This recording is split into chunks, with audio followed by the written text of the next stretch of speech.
Hello అందరికీ. మా ఇంట్లో మటన్ కర్రీ ఎలా ప్రిపేర్ చేస్తారో మీకు కూడా చూపిస్తా చూడండి. సో, మమ్మీ అయితే ఓన్లీ గార్లిక్, జింజర్ పేస్ట్ మాత్రమే యూజ్ చేసుకొని మటన్ కర్రీ ప్రిపేర్ చేస్తారు నా కోసం. ముందుగా అయితే ఉల్లిపాయలు, టమాటాలు వేపుకోవాలి. దాంట్లోని కొంచెం ఉప్పు వేసుకొని ఫ్రై చేసిన తర్వాత మనం ప్రిపేర్ చేసుకున్న గార్లిక్ పేస్ట్ కూడా ఫ్రైలోనే కలుపుకోవాలి. అప్పుడే బాగా కూరకి టేస్ట్ వస్తదంట.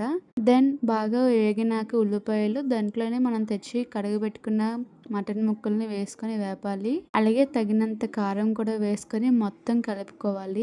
తర్వాత నీళ్ళు వేసుకోవాలి. ఎందుకంటే మటన్ ముక్కలు అంతా ఉడకాలి కాబట్టి మూత పెట్టుకొని కొంచెం సేపు ఉంచుకోవాలి.